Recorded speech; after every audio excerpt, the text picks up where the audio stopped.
Hey, indie filmmakers, I'm Griffin Hammond. I'm Nick Bodmer, and this week's episode is recorded live with a studio audience. That's right. Why don't everyone in the room give a round of applause? That's how Griffin likes to do it. He just begins with, everyone please applaud for me. Well, I'm excited because this is our first episode recorded with an audience. It's kind of fun. Yeah. And so I am on campus right now at Illinois State University. Go Redbirds. In Normal, Illinois. And we're at the School of Communication. The School of Communication was kind enough to let me use this space and invite some friends here to join us. And Nick, you noticed that there's some exciting Redbird news today. Yes, the Redbirds are playing in the NBC Championship game for a seed in the March Madness bracket. All right, so the problem is this episode is going to air on Wednesday, 3 days after this game. So I guess we need to hear from the audience in the room what they think is the likely outcome of that game. Woo! Redbirds win! Blowout for the Redbirds. I love it. Okay, we had one person in the room say they're not going to win. Oh, get them out. No, it's good. We've covered all our bases. I do want to mention that we recorded an episode here at ISU from the WZND studio last year. Do you remember that one, Nick? That was one where you kicked me off, right? I don't know. You had some thing where you couldn't participate that day. Yeah. And our friend Adam Ron was gracious enough to join us, and we talked about, I think, fiscal responsibility. Yeah, taxes. And taxes, I think, yeah, right? You missed a really fun episode, Nick. But the funny thing is, we actually You mean Adam Ron of Droid Media? Of Droid Media, that's correct. Fantastic. So we actually have an email for Adam. We got a question for Adam in my email inbox. This is from David, and he writes, on your podcast episode 15, you had a friend come on who shoots with the Sony a7S II, like me, he says, and I wondered if perhaps he also hosts a podcast with as friendly and informative subject matter as you. No, I don't. I will make it onto other podcasts occasionally, such as Griffin's, and anyone else that's willing enough to have me on and talk nonsense for like 25 or 35 minutes. Yeah. So, but any questions you have about, was it David? This was David, yeah. David, any questions you have about the Sony a7S II, just let me know. Happy to answer them. And bug Griffin to get me back on more often. Adam, why don't you join me up here for a second? Because I do want to say that even though you don't have your own podcast, you do make DIY filmmaking tutorial videos. Correct. So I have got a YouTube channel where in my free time outside of doing client work, I will produce DIY tutorials or editing tutorials or things about freelancing. And I just try to share that knowledge that I have gained and that I'm like continually gaining, running my own business and doing freelance video production. So you can find those as often as I'm able to upload, so a few times a month usually, sometimes more, sometimes less. Okay. And you actually tell us what items you brought today that are helping me make this podcast. So there is a large tripod. It's very heavy. Griffin made me carry it all the way from my house. That the main camera's on, this one up here. And then I believe there's a light stand that he's using. And then there's about 15 other pieces that are just sitting in a bag that Griffin asked me to bring that are serving no purpose whatsoever. Yeah, it's a tripod and a couple of light stands and some other odds and ends. Nick, did you see that Adam is actually wearing his Droid Media shirt? Well, I can't see it right now, but I think that's good. And Adam, we need to know what's your YouTube address, right? If we're going to find those videos. Nick, bad promotion. It is youtube.com/droidmedia, DROI. DROI. You can also find these shirts in a variety of colors if you're interested. I believe if you go to droidmedia.com/t-shirt, you can find an order form for them. Not that anyone really cares, but if you're interested in some Droid Media merch, there you go. All right. I think you've said too much about yourself, Adam. So I will send you back over there. Thank you, Griffin. So, Nick, we successfully sold some stuff last week. We did, in our garage YouTube sale garage episode. Sale. So did you found a seller or a buyer for your network attached storage? Yes, I've reached out to the first person. We haven't synced up yet, but that will be happening shortly. I had a lot of interest. I was very happy. There's like 15 people who were interested in buying my old stuff. I think we had over 200 responses, and most of those came in the first 90 minutes of people. Gotta be quick. Willing people. to buy these 11 things we were selling. It helped that 4 of them were free things. I couldn't believe you getting rid of that BB-8. That thing looked awesome. That little piece of plastic. Well, I one of the reasons I wanted to do the garage sale episode was because I feel like recently I've been kind of reverting to the more frugal version of myself. Mm-hmm. I've been trying to sell some things and have some extra cash around if I need to buy some equipment. And it made me think about how we started living together, the circumstances of that. That was interesting, I'll say. So this was in 2005. I moved in with you on campus at Illinois State University here. And tell the audience what part of your apartment I was living in. Griffin rented out the couch. We didn't have an actual bedroom for him.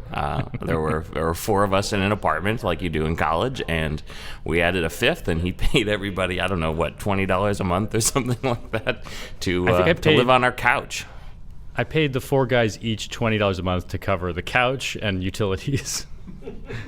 Oh, and the closet. We gave you the hallway coat closet as your personal space. Yeah. Well, yeah, that's where I put all my DVDs and my shirts. I didn't have very much stuff, I guess. And why were you living on my couch, Griffin? Well, this was after I failed out of New York University Film School, and I was trying to get into Illinois State University, and they wouldn't let me in because I had a 1.8 GPA. Well done. Yeah. And so the idea was I was going to go to Heartland Community College for a few semesters, get my GPA back up, and then reapply to ISU. So did I spend 1 semester on your couch? It was, I think it was like 6 months, yeah. Yeah. And then Zach moved out, and then I got a bedroom, right? Yeah, you were able to step it up to a full room. And I guess it was shortly after that I graduated with my associates at Heartland, and then I was able to get into ISU. And then you were on your rocket ship of success. But it all comes from humble, frugal beginnings, I guess. Of living on the couch. I also remember at the time I was driving your car everywhere. I seem to remember you crashing my car. That sticks out in my brain. Yes. Well, no. An old woman ran into me outside the Eastland Mall. And this was on my way to interview for the job at Radio Shack. An interview that I set up for you. Man, yeah. I really am responsible for a lot of your success. Yeah, I don't think we've had a chance on the podcast to talk about how like my origin story is you lifting me up over and over and over again. Well, we knew you would do well, Griffin. Thank you. Yeah, we just had to get you out of New York. And now I'm back. Now you're back.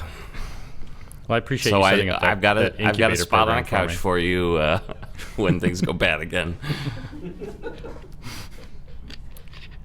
Well, should we answer some questions, Nick? Let's do it. All right. So I guess first I should turn it to the room and see if there's any burning filmmaking questions that we have here.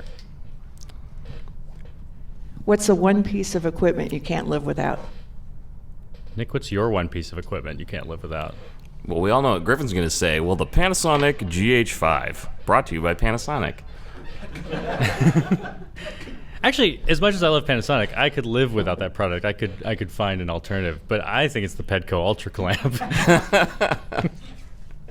Which is a $20 piece of plastic that lets you clamp anything anywhere with a tripod mount, right? Yeah, I brought 2 of them here today.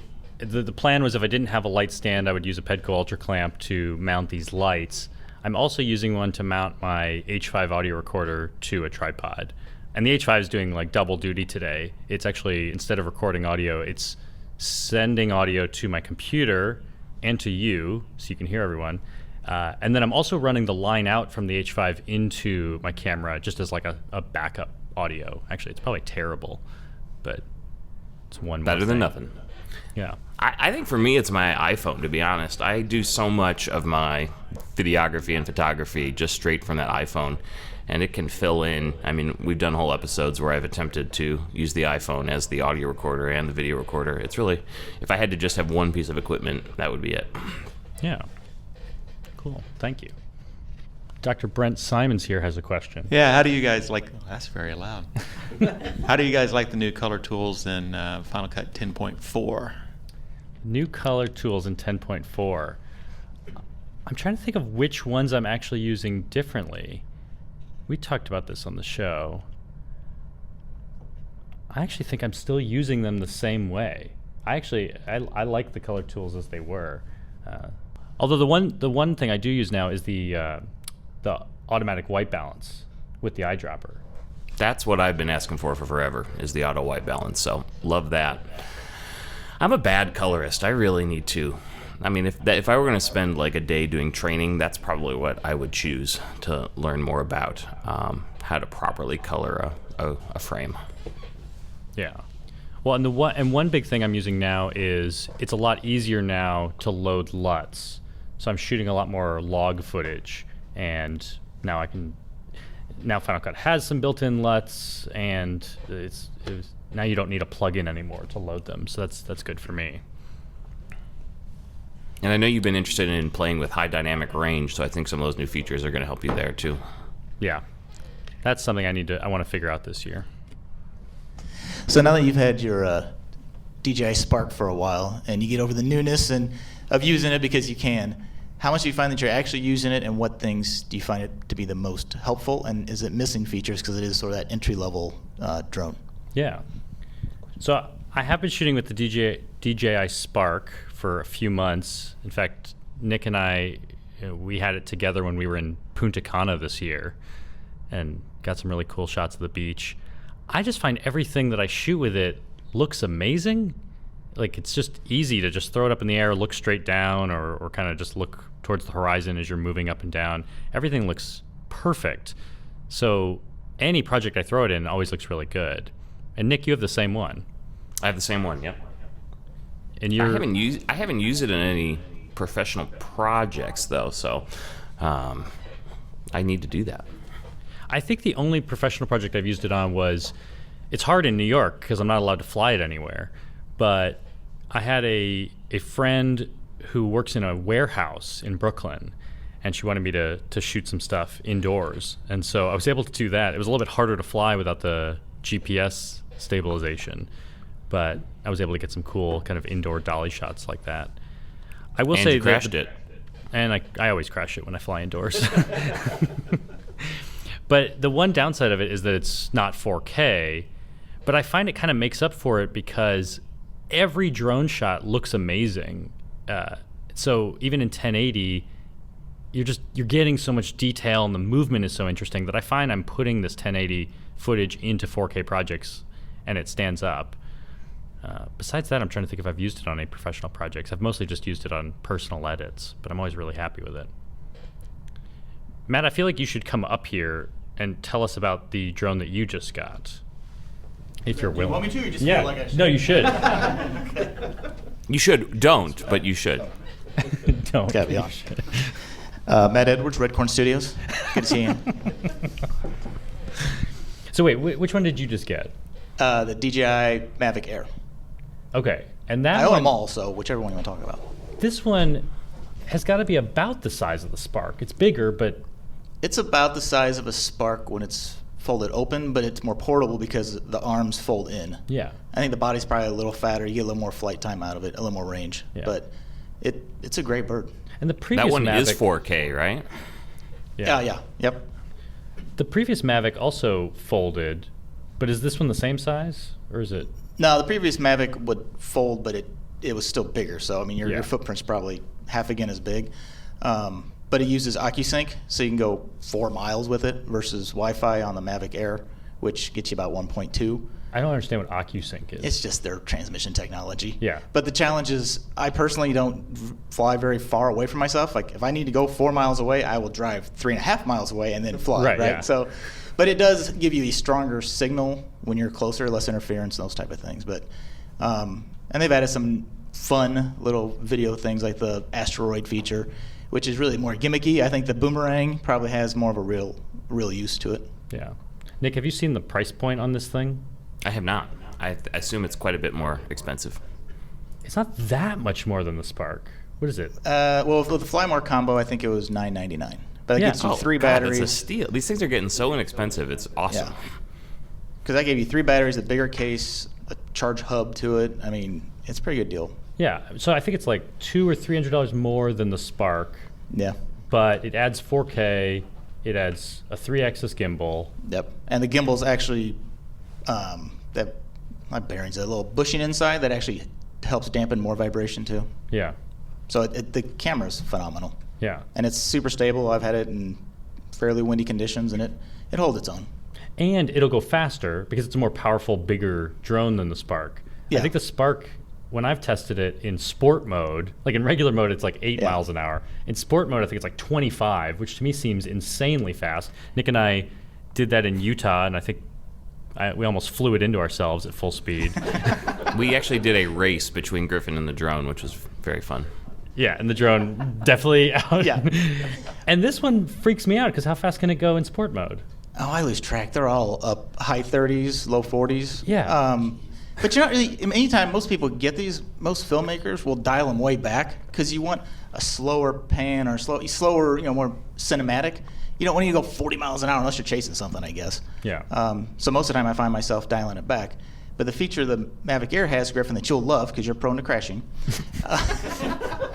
is instead of just stopping when it senses things, it will sense and avoid. So if it's following you and it sees a tree, it'll fly around the tree and keep tracking you, versus the old ones would just stop. Yeah. So it's a nice feature. Cool. I tried yesterday. Griffin and crashes drones. He crashes my car. He just crashes a lot. I'm picking up on a theme, Nick. Well, cool. That was awkward. Thank you for having me, Griffin. Yeah. Thank you, Matt. I have a question for Matt Shivers, if you want to come up here. Fans of Indie Mogul know Matt Shivers from lots of things that I put him in. I'm still waiting for, you and Russell Hasnauer are both on the East Coast now. When are we doing Home Without Marlecta 2? Yeah. Everyone wants to know that, I think. Oh, yeah. Matt was the voice of Home Without Marlecta, our weird indie trailer film. You also would often lend me microphones. And Yep. Did I put your voice in other projects? Surely I did. Oh, probably. We did a we've whole been- episode with Matt talking about voiceover, didn't we? Yeah, oh we yeah, did. and he lent us all those. You did some voiceover for that episode. Mm-hmm. And my first microphone was the one you used to do the VO in Sriracha. Yeah, that was the Behringer B2 Pro. Yep, that's Yeah. right. And it's on a shelf in my studio somewhere. Yeah. So I wanted to ask, because I know that you don't use that Behringer anymore. What is like your go-to microphone? I've got 2. I've got a Neumann TLM 103, and I've got a Sennheiser MK. God, was it the 216? MKH 216. I'm bad with numbers sometimes. And the Sennheiser has been more my go-to lately because you don't have to do a whole lot of post-processing on it. It's just really good, natural out of the box. So. And these are both more expensive microphones? Yeah, they're about $1,000 a piece. Yeah. So why do you need? You are a working VO artist, but why do you need a $1,000 microphone? What is the difference? That's a really great question. Sounds like my wife. No, thankfully, she's very supportive and has never asked that question, mainly because the projects kind of pay for that gear and she doesn't have to worry about it. Yeah. I wanted the coverage of both. The TLM 103 is a great microphone. It's a great studio microphone. But if I'm doing work, or maybe if I'm lending the Sennheiser out to friends for outside shots, or if we need to match audio from a outside shot and doing ADR, we've not done this yet. These are all excuses that I've made up to purchase said microphone. But They seemed the top two in the VO kit. And I was actually in a production company in Chicago a couple of months ago, doing some voiceover work, and they actually had those exact same two microphones in their studio. So I was sort of felt validated seeing that. I'm guessing you found what I found with gear, that like when you spend that much money on something, you're really only getting 10% more quality or features, but it's worth that because that's the only way to get it. Yeah, exactly. Spend twice as much. And it's a lot of fun. Yeah. Gear is fun, you know that. So I had a question that I got the other day. We were in this room testing out this setup to see if it worked, to see if Nick could hear us, if we could hear Nick, and we have all that stuff routed through Audio Hijack right now. And this is the Communication Innovation Center. It's a new room on Illinois State's campus. And Nathan Carpenter, who is doing a lot of the work in here, was asking about these. There's these two studios in here. They're going to be like editing suites. Okay. And I think he also wanted them to be like podcast. You know, they're going to put a bunch of tech in there. And he was asking about like what might be a good microphone. I guess we don't. If we're ISU, we probably don't want to buy $1,000 microphones. I don't know. I mean, it all goes back to what's your budget. That's the first question you got to ask when someone asks about gear. Yeah.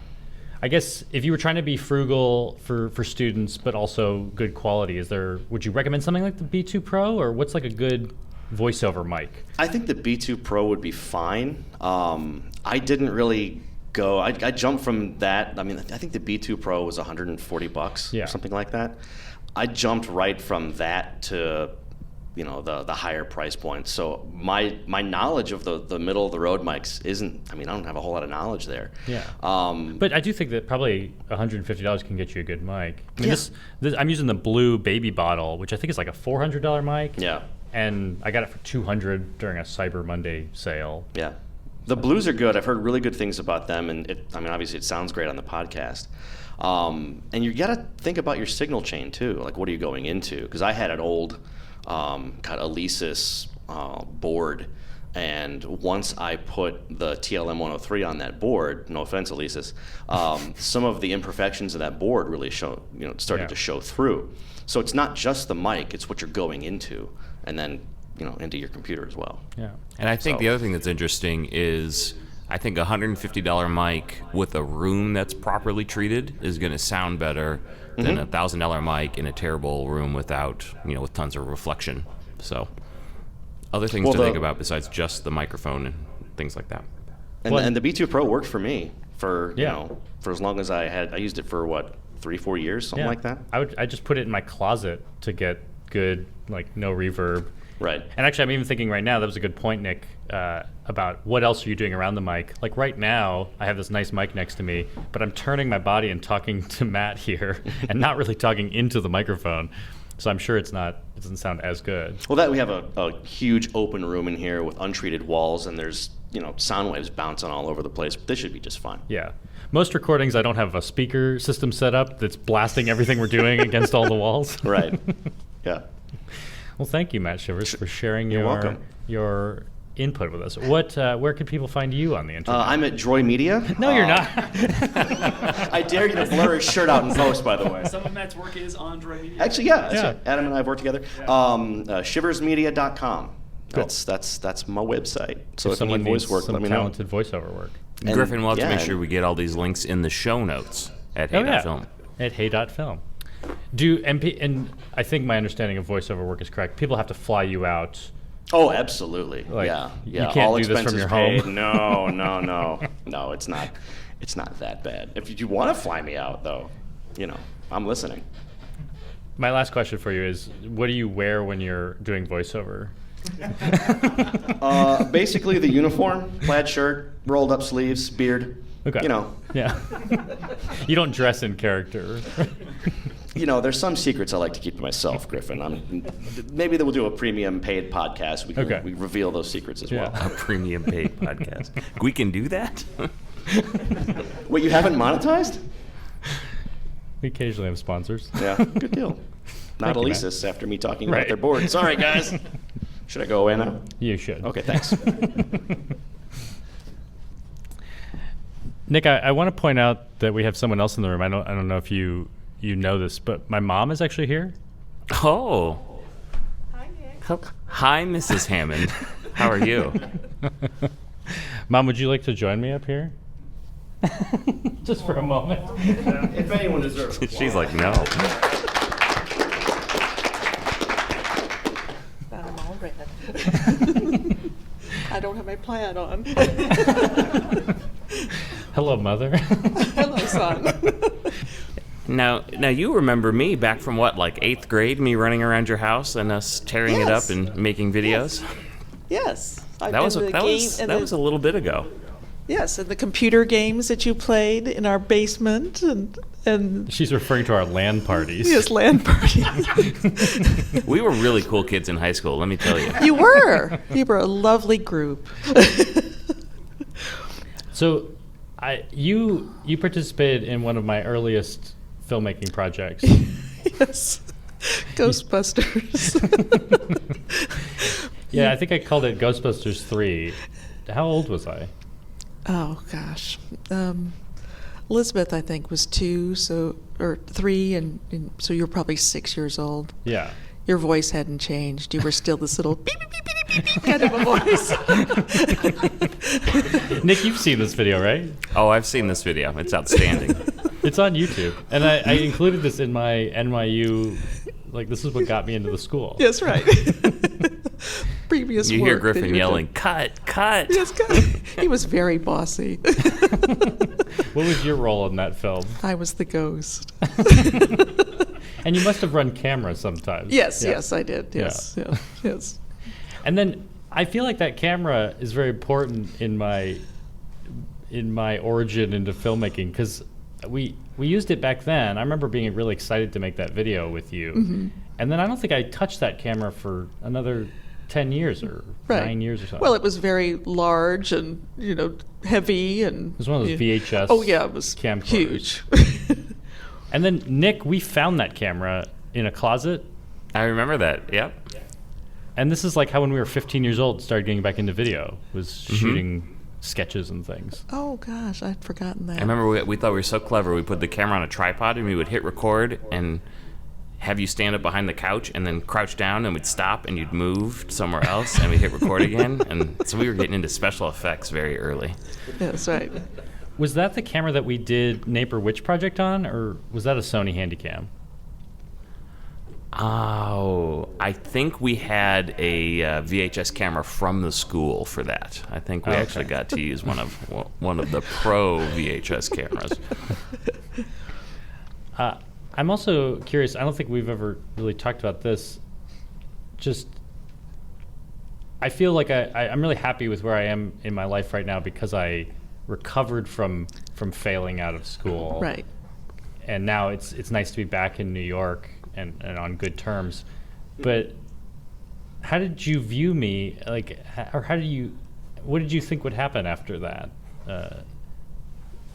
Well, I we always thought you would be the best. So I mean, you have to learn from, big mistakes, and Yeah. and you've obviously learned from big mistakes. So we were just very worried about you. You were our son, our baby boy. Yeah. Did I tell you that when I was in Abu Dhabi a few weeks ago, I taught at NYU? Oh no. This was one of the workshops I did was at NYU Abu Dhabi. Oh gosh. And halfway through the workshop I was giving, I was taking questions, and the professor, I think I'd asked the audience if any of them had come from the Tisch School in New York, but I think they were all from the Middle East.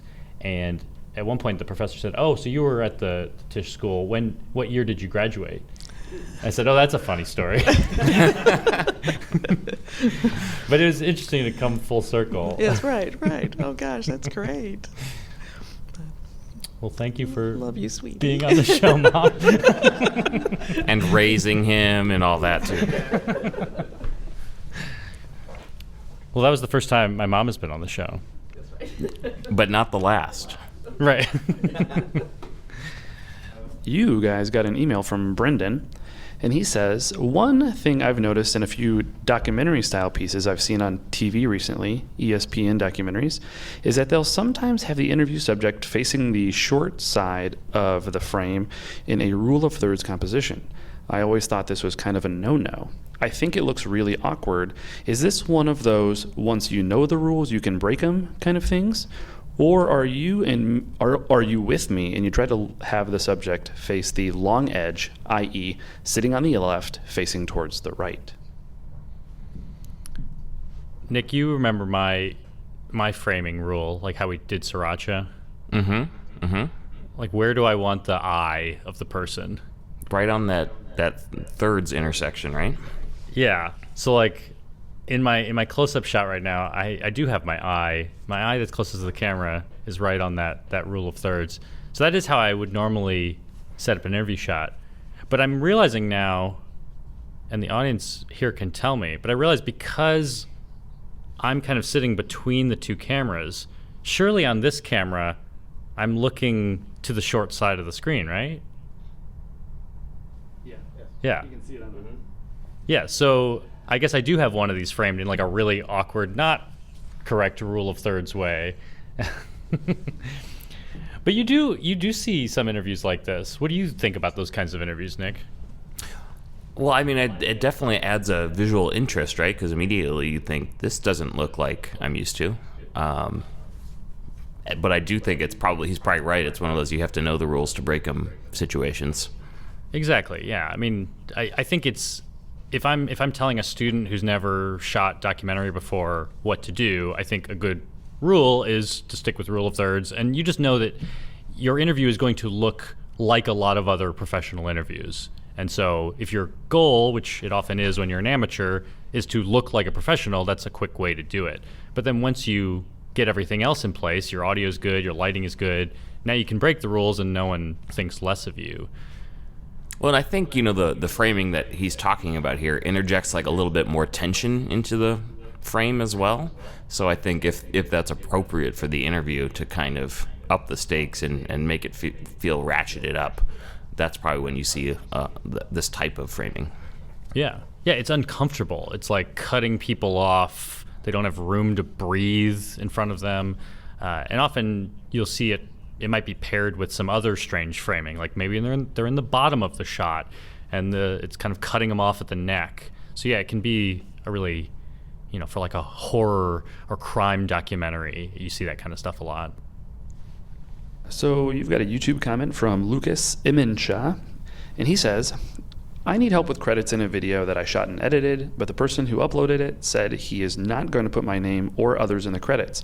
How do I get him to do it? And then in parentheses, he says, when I said something to him, he got mad at me. So what's interesting to me is that he says he shot and edited the video, and I think generally copyright law gives a lot of protection to the person who's holding the camera and doing the shooting. So if he shot the video, then it's his video. Especially if he edited it and exported it. I think he could, I doubt you want to do this, Lucas, but you could certainly do a DMC takedown, or wait, I always say that wrong. DMCA takedown on YouTube, because it's your video. But I think that maybe it makes more sense. This is probably something you want to have a discussion about before you start a project, right? To be honest, I think I've done most of the work that Griffin has put up on the internet, but he never credits me. Well, yeah, it's all about relationship. If the people are not going to get mad at you when you don't credit them, then you can get away with it. I mean, some videos are just not appropriate to have credits. I have a lot of work that I do for clients, and sometimes they want to save money and they want to use a Creative Commons song, or I'll tell them we can either license a song and it'll cost money, or we can use something that's free. But if we use the free song, we're going to have to put credit because this is an attribution license. And for some clients, that's just not appropriate. If you're making a commercial, there's not really a place to put credits, and so everyone has to be paid and comfortable that you're licensing their work correctly. Looks like, Adam, we got an email from Doran. You want me to read that, Griffin? Yeah.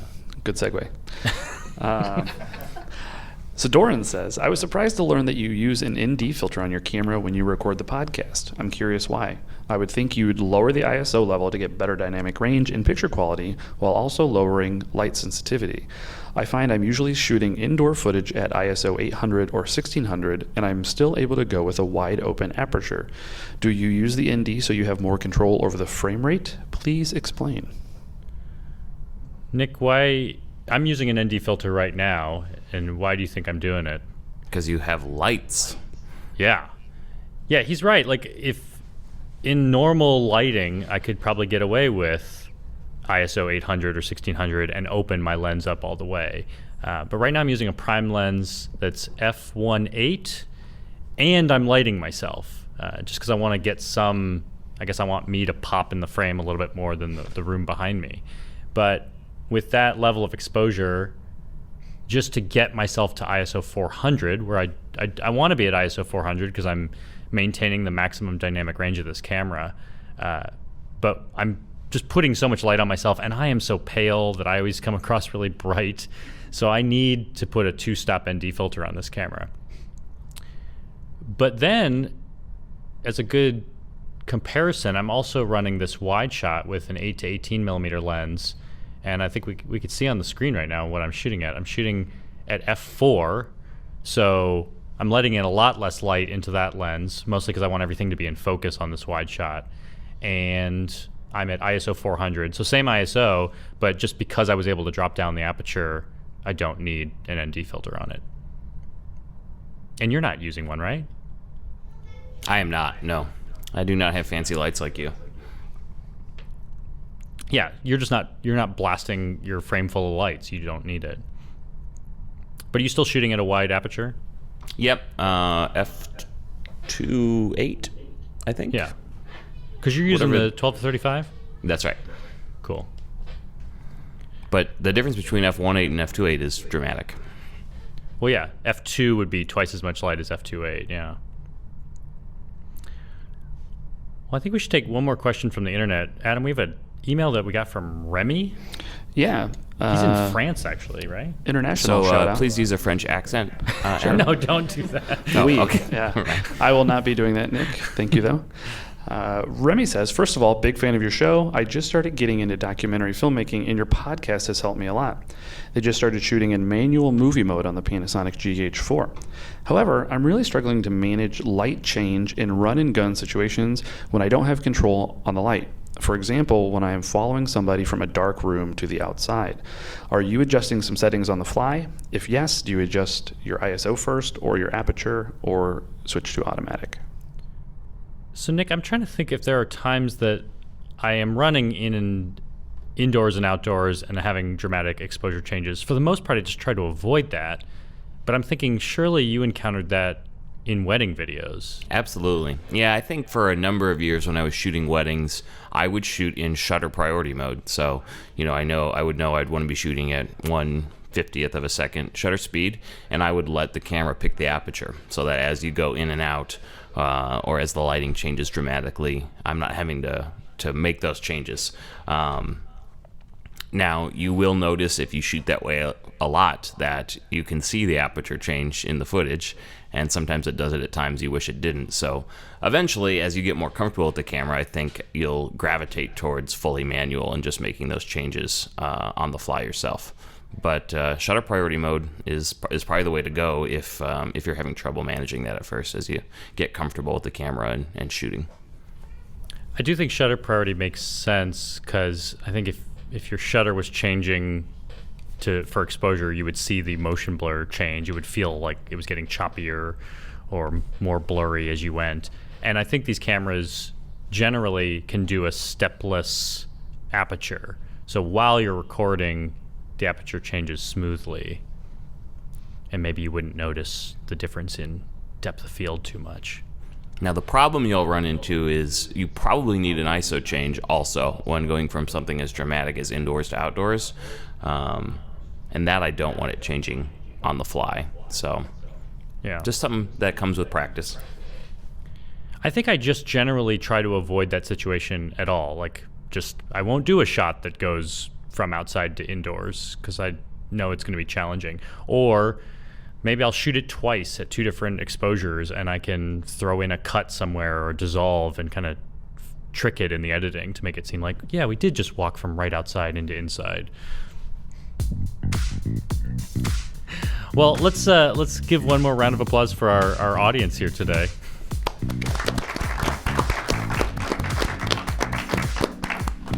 Oh, Nick is clapping too. And we'll definitely have to do this again. It sounds like I may be back in the near future, so we'll have to do more podcast recordings on campus here. Maybe we can do a live Vegas podcast sometime too. Yeah, that's what I'm thinking. Sometime we need to be in person together doing this. Probably in Vegas. Maybe if the Redbirds are in the bracket, we come to Vegas for March Madness. Could be fun. All right, well, thanks for joining me, Nick. I'll talk to you later. Bye, everybody. Thank you. Bye. Nick, I didn't know if I wanted to throw this in the show, but I felt like we should at least sing the fight song. I don't think that's a good idea. Go, you Redbirds, on to battle, fight for ISU. Okay, that's enough. I was thinking, like, if the whole room just, like, exploded into song, then we'd go for it.